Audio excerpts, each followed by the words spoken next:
Hey everyone, and welcome to today's Explainer. Think of me as your personal study buddy for this one.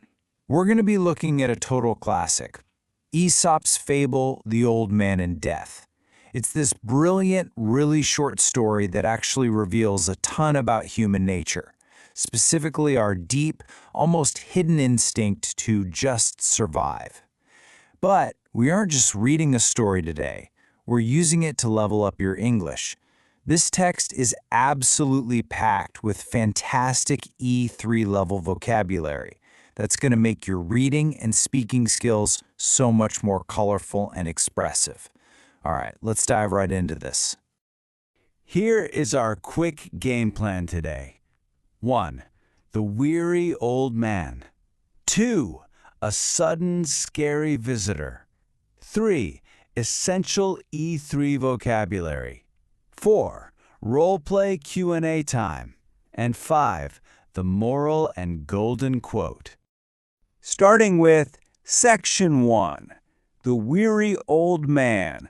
The burden of life. Picture this.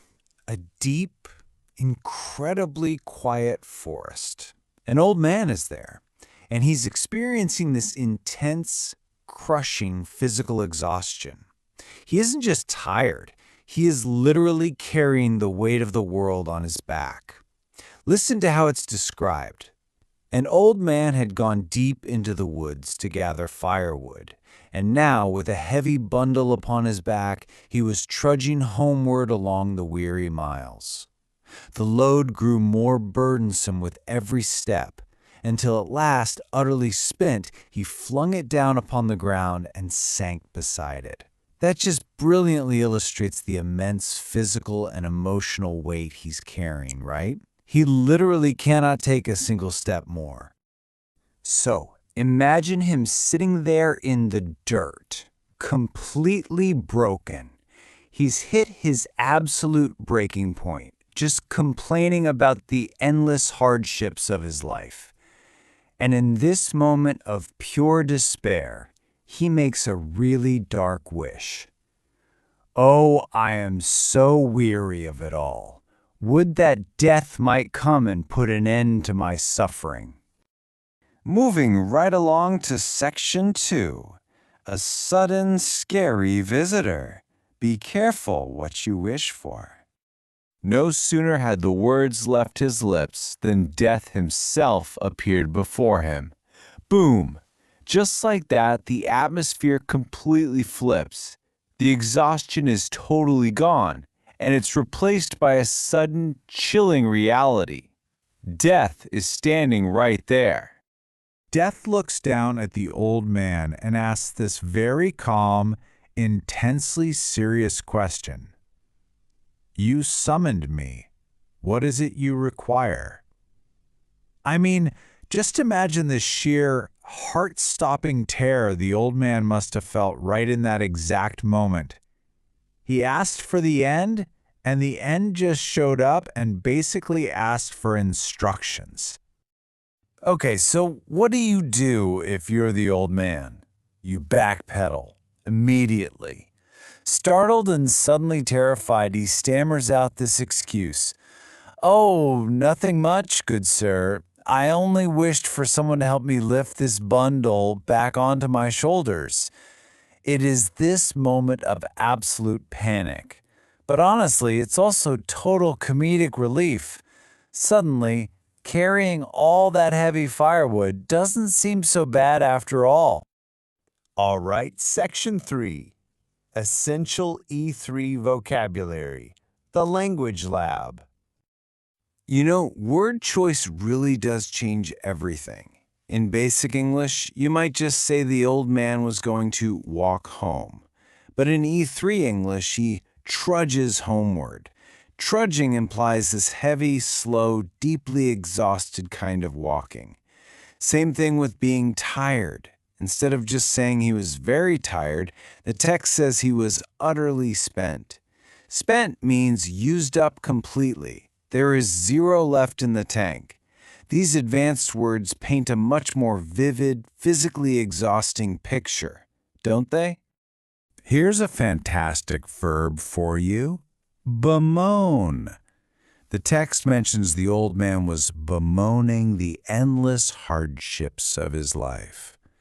To bemoan means to express deep grief or distress over something or to complain bitterly. Connect this word in your mind with that mental image of the old man on the ground, crying out in frustration about how incredibly hard his life is. Next up, we have summon. Death actually tells the old man, "You summoned me." To summon means to urgently call someone to be present, and it carries a really heavy, dramatic weight. You don't just, invite death over, you summon him. Usually by accident, and usually in a supernatural context, just like this. Let's quickly break down how these phrasal verbs build the action in the story. These are totally worth jotting down in your study notes, by the way. Put an end to means to stop something completely. The old man wanted to put an end to his suffering.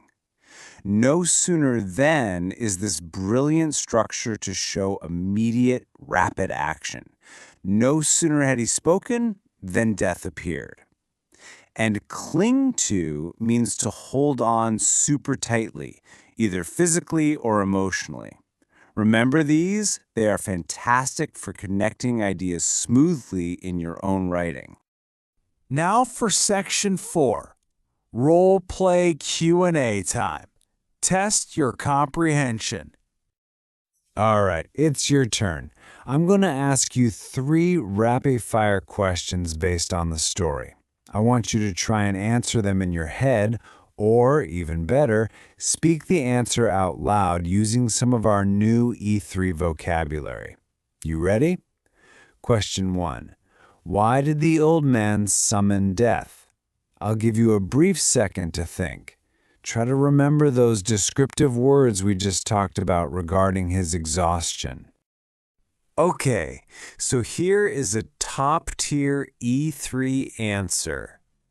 He was utterly spent from his burdensome load and bemoaned the endless hardships of his life. Try question 2.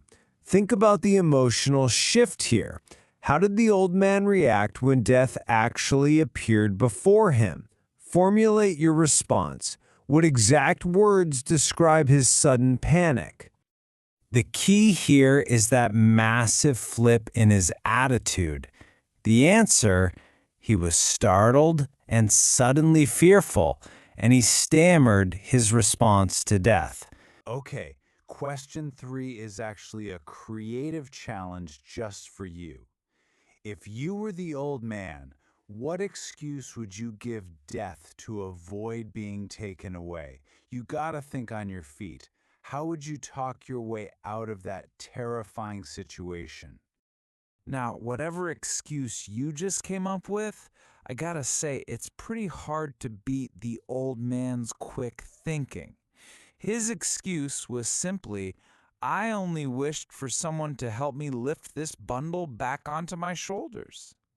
It kind of makes you chuckle, doesn't it? It just goes to show how insanely quickly human nature causes us to change our minds when faced with the absolute end.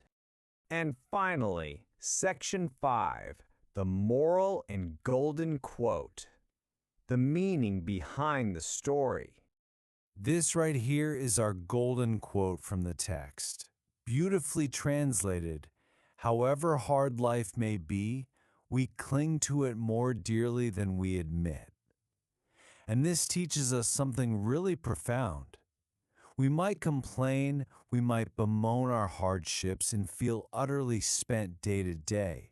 But deep, deep down, our instinct to live is just incredibly powerful. We value our lives so much more than our daily complaints might suggest. We truly cling to it dearly. To wrap things up for today's explainer, I want to leave you with a final thought and a question so you can practice your English on your own. What difficult situation have you faced where you eventually realized just how much you value life?